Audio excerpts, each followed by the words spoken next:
Eu preciso sempre me lembrar de reabilitar o áudio, senão eu fico falando aqui, como já aconteceu de eu falar meia hora aqui, só para ninguém. Mas valeu, eu tenho certeza que até essa meia hora que eu fiquei falando na frente do laptop foi útil.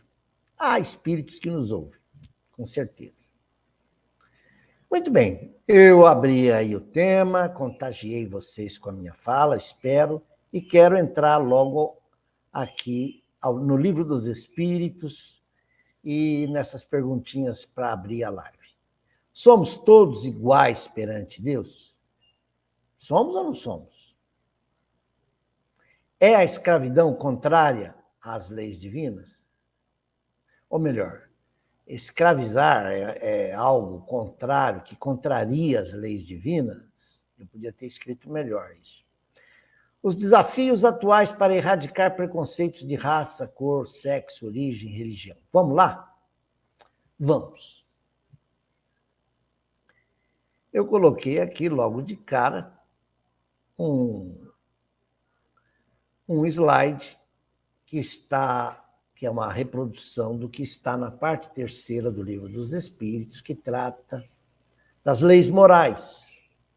Lei de adoração, sociedade, lei do progresso, lei de destruição, lei de justiça, amor e caridade. São 10 leis, né? Que estão lá no capítulo, na parte terceira do Livro dos Espíritos. No capítulo 9, Kardec tratou da lei de igualdade. Como também já falou da lei da liberdade, lei de sociedade. Na lei de igualdade, ele pergunta, na questão 803, eu preciso aprender a olhar aqui para vocês, que estão aí me vendo em casa, tem que olhar para a câmera. Olha o que diz aqui nesse slide. Perante Deus, são iguais os homens? Pergunta direta e reta, né? Como se vê, Allan Kardec sabe perguntar bem, né? A resposta é: sim, todos tendem para o mesmo fim. E Deus fez suas leis para todos. Dizeis frequentemente, o sol luz para todos. Verbo luzir, né, gente? O sol brilha para todos. E enunciais, assim, uma verdade maior e mais geral do que pensais.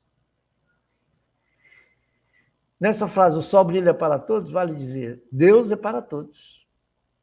Todos os homens estão submetidos às mesmas leis da natureza. Todos nascem igualmente fracos, é criancinha frágil, precisa de alguém cortar o cordão umbilical, sacudir, dar mamar, cuidar. É uma criança frágil. Todos nascemos assim. E acham-se sujeitos às mesmas dores. E o corpo do rico se destrói como o do pobre. É verdade. Há uma música recente de um grupo chamado Kansas. Eu até costumo cantar e gravar no meu teclado, com o meu violão. Todos os homens são submetidos às mesmas leis da natureza. Deus a nenhum homem concedeu superioridade natural, nem pelo nascimento, nem pela morte. Todos somos iguais. Queremos dizer aí que o rico ou o pobre, quando chega a hora, eles perecem. Não importa sua conta bancária, não importa de onde você vem. Você pode dizer, não, mas o rico ele tem mais condições, tal, ele consegue prolongar a vida, mas até certo ponto, porque quando é hora dele ir, ele não pode acrescentar um minuto a mais à sua existência. E olha que às vezes o pobre sobrevive mais tempo, hein? Não é verdade? Então, isso mostra que Deus não faz acepção de pessoas. Todos são seus filhos. A todos é dado o direito de nascer, crescer, se desenvolver. Alguns se desenvolvem e avançam mais rápido na escala evolutiva. Outros se demoram um pouco mais na escala evolutiva.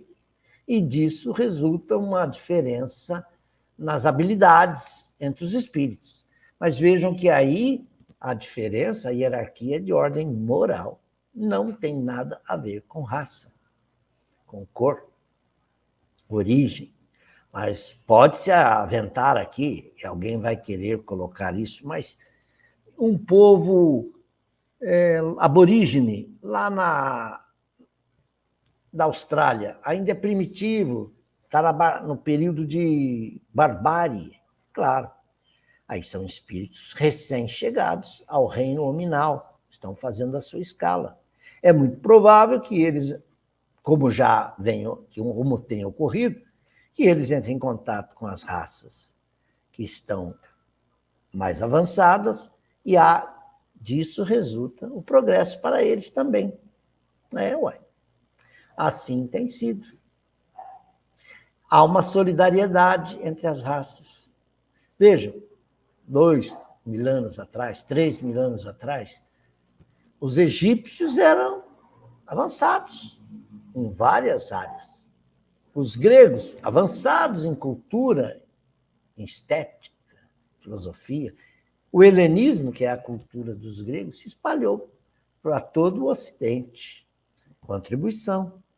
Os romanos também tinham as suas habilidades em produzir infraestrutura, estradas, aquedutos, etc. Com os romanos, os demais povos aprenderam muito. O direito romano foi a base para o direito que hoje muitas nações aplicam, não é? Então, as raças são solidárias entre si e aprendemos umas com as outras. Mas o direito de escravizar não temos. Não temos. E é isso que eu trago de novo aqui, ó. Eu quero aproveitar e avançar um pouquinho aqui nos slides. Há homens que estejam, por natureza, destinados a ser propriedade de outros homens? Aí. É a questão 829, no mesmo. Agora já é no capítulo da liberdade, hein? Eu fiz uma ligação entre os dois capítulos.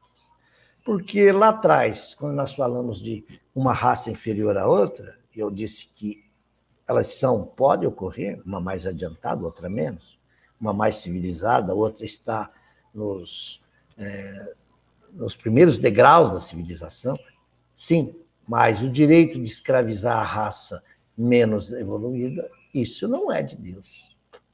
Lá é contrário à lei de Deus. Toda sujeição absoluta de um homem a outro homem. A escravidão é um abuso da força.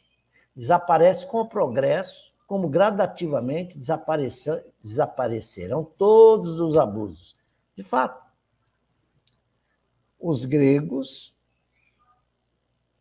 os romanos, os egípcios, todos eles fizeram escravos outros povos. Os judeus foram escravos lá, no tempo de cativeiro no Egito, não é? Os romanos faziam muitos gregos de seus escravos e os colocavam para educar seus filhos. Os gregos tinham cultura, eram preceptores. Ao longo dos séculos que advieram da nossa era, na Idade Média a gente vê também suzeranos e vassalos, o senhor e o vassalo. O vassalo trabalha na terra do senhor, é uma concessão, e divide uma parte da sua colheita com o dono da terra, que é o suzerano. Suzeranos e vassalos. Era uma forma. Não deixa de ter aí um resquício da escravidão. Mas já se evoluiu um pouco. Entramos no período aí das grandes navegações, aí se descobre o continente africano, e lá se descobre que tem uma população de pele negra, e veem nisso a possibilidade de escravizá-los e colocá-los para trabalhar em lavouras. E isso deu origem ao regime escravocrata, em toda a América. Porque o índio da América não era tão bom para produzir no campo. Disse que o índio era um tanto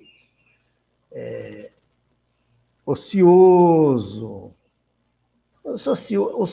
um pouco braço curto, prefere tirar as coisas do extrativismo, mas o negro já sabia cultivar muita coisa no seu país de origem, no seu continente de origem.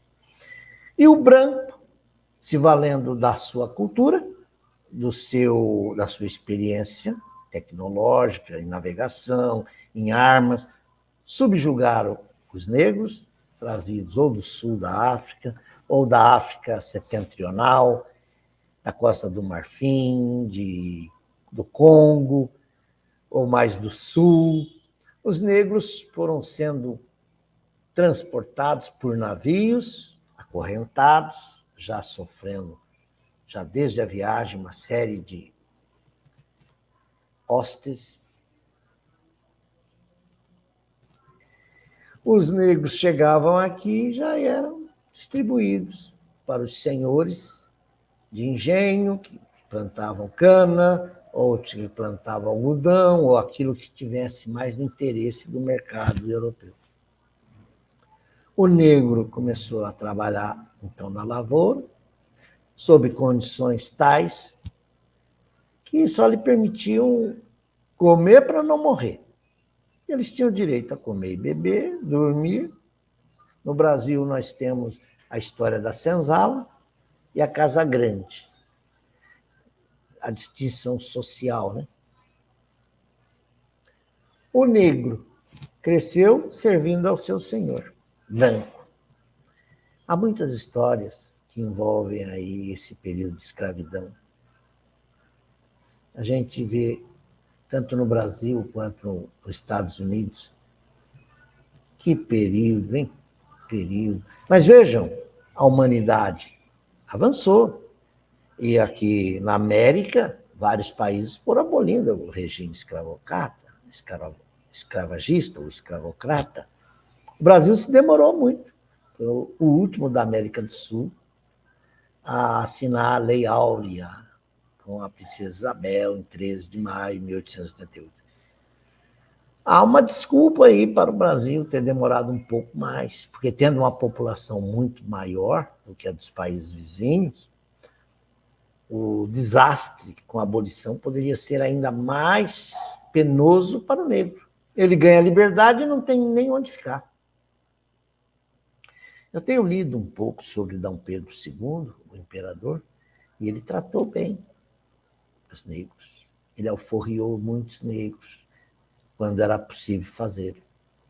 Com a República, veio então a abolição, e no ano seguinte a República, e D. Pedro foi para o exílio. Tem coisas para falar aí, mas vamos deixar para outra live, né? Que mais nos interessa hoje. Ah lá, quando a escravidão faz parte dos costumes de um povo, são censuráveis os que dela, da escravidão, aproveitam, embora só o façam, conformando-se com um uso que lhes parece natural.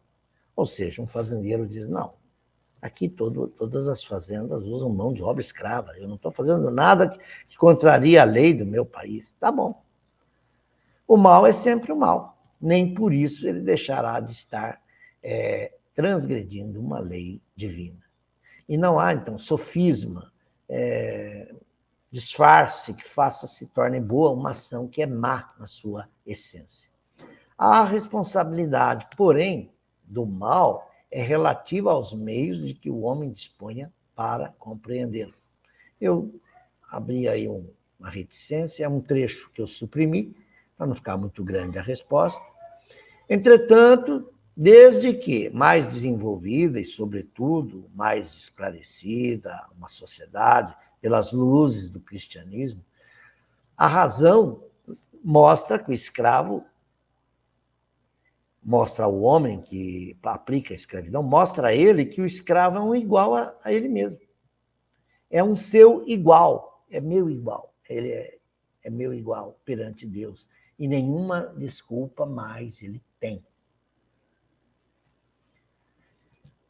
Eu uso sempre isso. O bem reinará na terra quando entre os espíritos que vierem habitá-la, os bons predominarem sobre os maus. Então, teremos aí reinando na terra a lei de amor e justiça.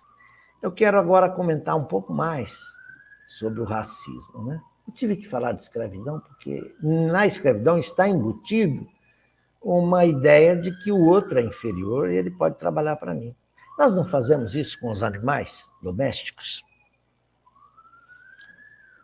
Nós aproveitamos o jumento para carregar a carga, nós usamos os bois para puxar o arado, nós usamos o cão para guardar nossa casa, nós usamos os gatinhos para fazer companhia para nós, na nossa solidão.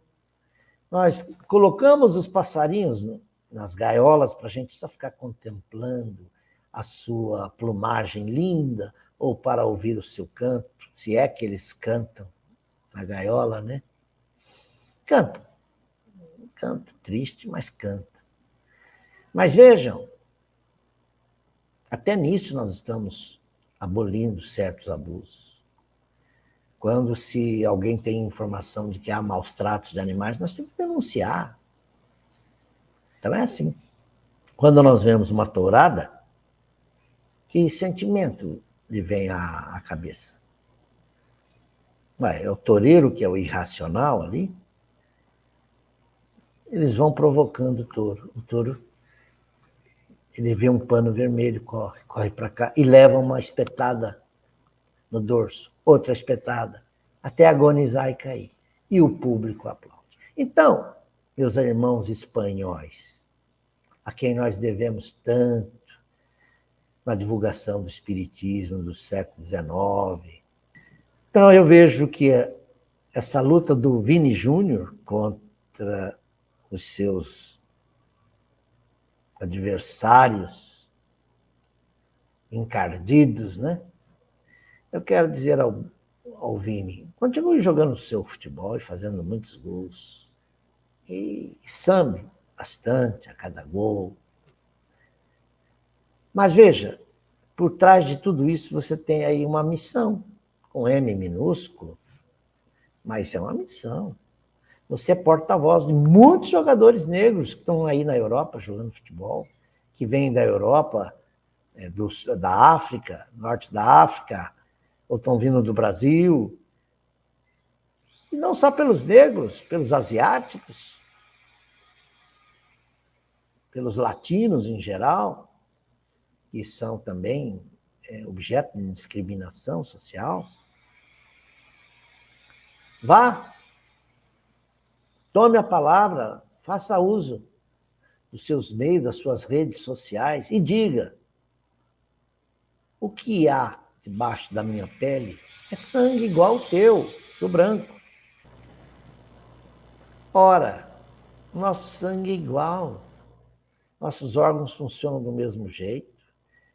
Se o negro tem a pele mais escura, é decorrente de uma soma de fatores antropológicos, geográficos, sociais, uma questão de sol. Como também o asiático, lá das regiões polares, tem a tez amarela, os olhos puxados, amendoados. O indígena tem essa configuração, esse biotipo que é peculiar ao índio. O branco é branco, o eslavo é branco, mas um pouco avermelhado. Ora. As etnias são tantas, mas o que é importante ver é que para Deus somos todos iguais. E se há alguma hierarquia que nos diferencie, é pelo aspecto moral. E quanto mais elevado é o espírito moralmente, mais consciente ele deve ser de dar a mão ao menos evoluído e auxiliar. Assim, esperamos, assim como a solidariedade entre os mundos, nós esperamos também que haja solidariedade entre as raças, entre os povos. Os mexicanos, os centro-americanos em geral, querem saltar lá a fronteira com os Estados Unidos, no Rio Grande, e entrar no território americano. Por quê? Porque lá eles desfrutam de melhor qualidade de vida, mais segurança, pode até ajudar os seus que ficaram na retaguarda. E essa loucura de pular o muro também traz problemas sociais muito graves, tanto nos Estados Unidos, que já não consegue mais dar conta da sua população crescente, dessa população que vai crescendo, mas também é um problema social que o presidente americano não pode simplesmente falar, não pula aqui que nós matamos. Da mesma forma, a Europa não pode recusar os barcos de refugiados que vêm do norte da África. O povo está fugindo da fome. Quando não é da fome, é da guerra. Enfim, eles são pressionados. O ideal é que os povos mais adiantados resolvam isso, oferecendo condições melhores para esses refugiados ou para esses imigrantes clandestinos. É preciso que haja, então, entre os povos, um sentimento de solidariedade. Tá bem? Ficamos por aqui. Até a próxima live, se Deus quiser. Estou voltando para a tela solo e vou soltar aqui a nossa vinheta de sempre, né? Num ponto que ela já está aqui prontinha para soltar. Vamos soltar? Adicionar ao palco. Bem? Nós vamos voltar um pouquinho, ela está muito adiantada. Ninguém quer ver esse trenzinho passando, não, né? É o trenzinho aqui, a Maria Fumaça.